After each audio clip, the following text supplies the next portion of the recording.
নমস্কার বন্ধুরা, welcome to my YouTube channel. আজকে আমি একটা গুরুত্বপূর্ণ টপিক নিয়ে আলোচনা করতে এসেছি, যেটা হচ্ছে সামনেই আবগারি পুলিশের মেন এক্সাম রয়েছে এবং কিছুদিন আগেই ওয়েস্ট বেঙ্গল পুলিশ মেল এবং লেডি কনস্টেবলের বিজ্ঞপ্তি বেরিয়ে গেছে, অ্যাজ ওয়েল অ্যাজ সাব ইন্সপেক্টরেরও নোটিফিকেশন বেরিয়ে গেছে। তো তোমরা সবাই এখন জোরতরে প্রিপারেশন করার জন্য লেগে পড়েছো এবং কিন্তু সঠিক পথে প্রিপারেশন করলে আমার মনে হয় এই অপরচুনিটিটাকে খুব সুন্দর করে ইউটিলাইজ করা যাবে। তার আগে বলে রাখি, যারা তোমরা আমাকে চেনো না তাদের জন্য আমি 2019-এ ওয়েস্ট বেঙ্গল পুলিশ কনস্টেবলে সিলেক্টেড ক্যান্ডিডেট এবং আমার ওয়েস্ট বেঙ্গল পুলিশে যে র্যাঙ্ক হয়েছিল সেটি হচ্ছে 467 এবং আমার যে টোটাল মার্কস হয়েছিল 67.42 এবং আমি প্রফেশনালি সিলেক্টেড হয়েছিলাম। তো তোমরা সবাই জানো যে প্রথমে একটা প্রিলিমিনারি ধাপ হয়, then PMT PET, then mains examination and তারপরে ইন্টারভিউ হয়। আমি তোমাদের সাজেস্ট করবো যে প্রিলিমস ওরিয়েন্টেড পড়াশোনা না করে প্রথম থেকেই মেন্স ওরিয়েন্টেড পড়াশোনা করো, সেটা কনস্টেবলই হোক কি এসআই হোক। তো প্রিলিতে ওয়েটেজ যেরকম থাকে একটু বেশি থাকে এবং মেন্সে একটু কম থাকে, কিন্তু ওভারঅল দেখতে গেলে সিলেবাস দুটোরই সেম থাকে। প্রথমে আসি ম্যাথের জন্য। ম্যাথ তোমরা কি করে প্রিপারেশন নেবে, প্রথমে বলি কনস্টেবলের ক্ষেত্রে যেই ম্যাথসে সব রকমের চ্যাপ্টার এখানে আসে না।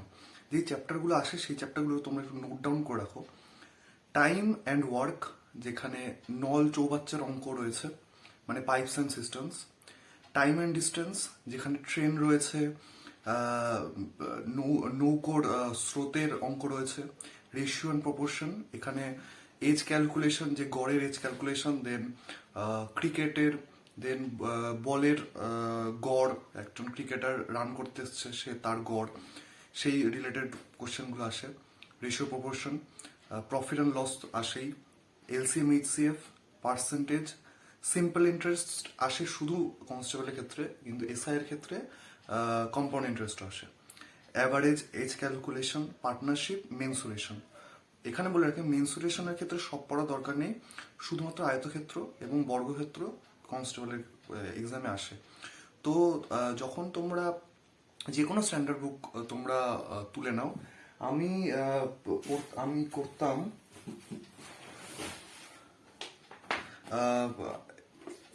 এই বইটা তোমরা যদি করে যেতে পারো তাহলে কোনো চিন্তা হবে না, কারণ এই বইটা মোর দেন সাফিসিয়েন্ট এই এক্সামের জন্য। বাংলায় চঞ্চল ঘোষের বইও তোমরা করতে পারো। তো আমার মনে হয় এইভাবে এই বইটা থেকে মেন জিনিসগুলো পড়ে দেন তোমরা এগোতে পারো। বেসিক টপিকস এগুলো, আর খুব বেশি হার্ডও আসে না। প্রিভিয়াস ইয়ার কোশ্চেন তোমরা দেখতে পারো এবং বারবার রিপিটেড একই জিনিস বারবার করতে থাকো, তাহলে তোমাদের হ্যাবিচুয়েট হয়ে যাবে জিনিসটার উপর। এরপর আসবে হচ্ছে রিজনিং আর এস আগরওয়াল, এর উপরে কোনো বই নেই আর না তো এর বাইরে কোনো দরকার পড়ে। একটা বা যে কোনো স্ট্যান্ডার্ড বুক আর সব নিয়ম জানার পর খালি প্র্যাকটিস করতে থাকো। এইবার আসি জিকের ক্ষেত্রে যেটা মেনলি পড়বে, হিস্ট্রিটা পড়বে খুব ভালো করে, জিওগ্রাফি পড়বে, ইন্ডিয়ান ওয়েস্ট বেঙ্গলের জিওগ্রাফিটা একটু বেশি করে ভালো করে পড়বে, দেন কনস্টিটিউশনটা ভালো করে পড়বে, আর্টিকেল অ্যামেন্ডমেন্ট এগুলো ভালো করে পড়বে। এবং আর যেগুলো হচ্ছে লুসেন্টের পেছনে, আমি লুসেন্ট পড়েছি, লুসেন্টের পেছনে দেখবে একটা মিসলেনিয়াস বলে একটা জায়গা রয়েছে, যেখানে important dates, national parks, wildlife sanctuary, then important প্লেসের নাম, তারপরে এই ধরনের যে ইম্পর্টেন্ট জিনিসগুলো রয়েছে একটা লিস্ট করে দেওয়া রয়েছে। যেরকম আমি একটা উদাহরণ দিচ্ছি, জেল ওয়ার্ডারের যে পরীক্ষাটা হয়েছিল ওখানে একটা কোশ্চেন এসেছিল যে প্রথম মহিলা পাইলট কে ছিল। এই কোশ্চেনটার উত্তর হচ্ছে দুর্গা ব্যানার্জি। এই কোশ্চেনটা আমি পেয়েছিলাম লুসেন্টের ওই মেনসুরেশনের ওই পার্টটাতে। ওখানে ছিল যে ফেমাস ইন্ডিয়ান উইমেন কারা কারা রয়েছে, ওইখানে এই কোশ্চেনটা ছিল। তো ওইগুলো খুবই ভালো করে পড়বে, ওখান থেকে মানে ওই স্পেসিফিকলি ওই জায়গাটা থেকে 4-5 নম্বর তো তোমরা পেয়ে যাবে। আর জিকেটা অতটাও মানে জিকে এইগুলো পড়ে গেলে মোটামুটি তোমরা পেরে যাবে। জিকের জন্য বেশি এফোর্ট না দিয়ে আমি বলবো যে ম্যাথ, রিজনিং এর ওপর বেশি ফোকাস দিতে। আর ইংলিশের ক্ষেত্রে যেটা আসে, ইংলিশ এসএসসি লেভেলের ইংলিশ আসে না কনস্টেবলে।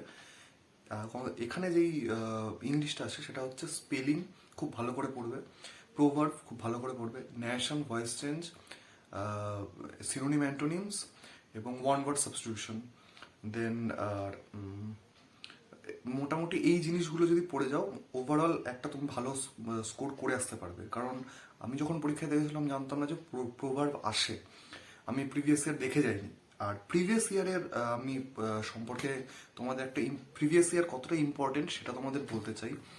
অনস্ক্রিন তোমরা দেখতে পাচ্ছ, এটা হচ্ছে এক্সাইজ কনস্টেবল প্রিলিমস 2019-এ যেই কোশ্চেনটা, যেই এক্সামিনেশনটা হয়েছিল সেটার কোশ্চেন পেপার, এবং তার সাথে সাথে দেখতে পাচ্ছ WPSI 2018-র প্রিলিমিনারির কোশ্চেন পেপার। তো প্রথমে এসআই হয়েছিল, দেন এক্সাইজের প্রিলি হয়েছিল। তো 29 নম্বর কোশ্চেনটা দেখো, এখানে লেখা আছে নাবার্ড প্রতিষ্ঠানটি কিসের সাথে জড়িত।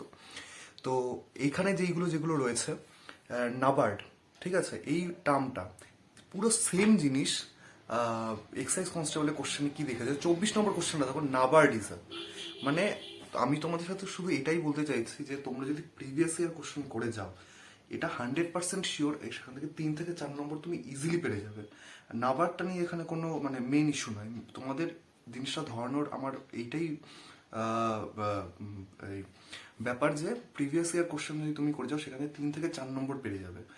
আমার মেন্সে আমি 3টে এরকম প্রিভিয়াস ইয়ার কোশ্চেন থেকে পুরো এরকম ডিরেক্ট ইনডিরেক্ট 4-5টা তো তুমি পেয়েই যাবে, তোমার শুধু আইডেন্টিফাই করতে হবে। 3টা তো এরকম ডিরেক্ট, তুমি এখানে দেখতেই পাচ্ছ যে 24 নম্বর আর 29 নম্বর কোশ্চেনটা আমি মানে জানতামই না যে নাবার্ড কি। কিন্তু যেহেতু আমি প্রিভিয়াস ইয়ারটা দেখে গেছিলাম, তাই জন্য নাবার্ডের সম্বন্ধে আমি জানতাম। তো এটি একটি ব্যাংকিং প্রতিষ্ঠা যেটা লোন স্যাংশন করে। তো এই প্রিভিয়াস ইয়ার কোশ্চেনটা খুবই ভালো করে দেখে যাবে। যখন WPP 2018 থেকে যে লেডি কনস্টেবল শুরু হয়েছিল, lady constable prelim mains, WPP 2018 prelim mains, WPP SI prelims, WPP excise SI prelims, then 2019-এর SI প্রিলিমস, 2019 আমাদের বেলার প্রিলিমস মেন্স, জেল ওয়ার্ডারের প্রিলিমস, আর এক্সাইজের প্রিলিমস। দুদিন পরে যখন মেন্স হবে, মেন্সটাও তোমরা দেখে যাবে। আমি 100% শিওর যে তোমরা যদি এইগুলো দেখে যাও, তাহলে এখান থেকে জিকের ক্ষেত্রে ডিরেক্ট 4 থেকে 5 নম্বর তোমরা ডিরেক্ট পেয়ে যাবে। এবং প্রিভিয়াস ইয়ার কোশ্চেন কেন দেখতে হয়, তার কারণ হচ্ছে সেখানে দেখলে তুমি কোশ্চেন প্যাটার্নটা বুঝে যাবে যে কি ধরনের কোশ্চেন আসতে পারে, কোন কোন চ্যাপ্টার থেকে কোন কোন ডিফিকাল্টি লেভেল থেকে কোশ্চেন আসতে পারে। তো আমার কাছে রয়েছে সমস্ত, মানে আপাতত ওয়েস্ট বেঙ্গল পুলিশ 2018 থেকে 2018 থেকে দেখলেই হবে, 2018 থেকে আজ অব্দি যতগুলো পরীক্ষা কন্ডাক্ট করেছে, এক্সাম কন্ডাক্ট করেছে, সব PDF রয়েছে। তোমরা কমেন্ট বক্সে জানাও, তোমরা যদি মানে তোমাদের যদি সেটা লাগে তাহলে আমি তোমাদের আরেকটা ভিডিও করে সেগুলো মানে প্রোভাইড করে দেবো। এবং মানে আমি সবথেকে ওয়েটেজটা খুবই ইম্পর্টেন্ট যে কোনো এক্সাম প্রিপারেশনের ক্ষেত্রে প্রিভিয়াস ইয়ারটা দেখা। আর এটা তো গেল ইসের ক্ষেত্রে। এবং এসআইয়ের ক্ষেত্রে যেটা আমি মানে এটা হচ্ছে আমি আমার একটা ক্যালকুলেশনস, যেখানে হচ্ছে এসআইয়ের কিছু কিছু এক্সট্রা চ্যাপ্টার আসে ম্যাথে, আর একটু সেগুলো হচ্ছে তোমরা এক্সাইজ এসআই, WPSI এবং 2019-এর প্রিভিয়াস ইয়ার কোশ্চেনগুলো দেখে শুধু চ্যাপ্টার ওয়াইজ তোমরা লিখে রাখো যে কি কি কোন কোন চ্যাপ্টার থেকে আসে। কারণ সব চ্যাপ্টার থেকে কোশ্চেন আসে না, তো সেই চ্যাপ্টারগুলো কেন তোমরা করতে যাবে। তো এই ছিল হচ্ছে প্রিপারেশন স্ট্র্যাটেজি, তোমরা কীভাবে প্রিপারেশন নেবে। আবার বলে রাখি, সবসময় মেন্স ওরিয়েন্টেড পড়াশোনা করবে এবং হিস্ট্রিটাকে খুব জোর দিয়ে পড়বে, মডার্ন হিস্ট্রিটা বিশেষ করে। তারপর জিওগ্রাফিটা, ইন্ডিয়ান জিওগ্রাফি তো পড়বেই, কিন্তু ওয়েস্ট বেঙ্গল জিওগ্রাফিটা বেশি ভালো করে পড়বে। কনস্টিটিউশন আবার আরেকবার খুবই ভালো করে পড়বে, বিশেষ করে আর্টিকেলস অ্যামেন্ডমেন্টসগুলো, এবং কে প্রস্তাবনা করেছে, প্রস্তাবনা কে কে করেছে, কোথা থেকে নেওয়া হয়েছে কনসেপ্টগুলো। দেন তারপর হচ্ছে important dates, wild life sanctuary, এই ধরনের জিনিসপত্রগুলো তো মোটামুটি এই স্মার্ট স্টাডি করলে 2021-এ যেই নোটিফিকেশন যেই ভ্যাকেন্সিটা বেরিয়েছে খুব একটা গোল্ডেন অপরচুনিটি রয়েছে। ইন মাই ওপিনিয়ন তোমরা মানে একটু স্মার্ট ওয়ার্ক করলে অন্তত তোমাদের খুব একটা ভালো ফ্লাইং নাম্বার নিয়ে তোমরা কোয়ালিফাই করবে। সো এই ছিল আজকের ভিডিও। তোমরা কমেন্টে জানাও ব্যাপারটা তোমাদের হেল্পফুল লেগেছে কিনা। আশা করছি ভিডিওটা তোমাদের ভালো লেগেছে।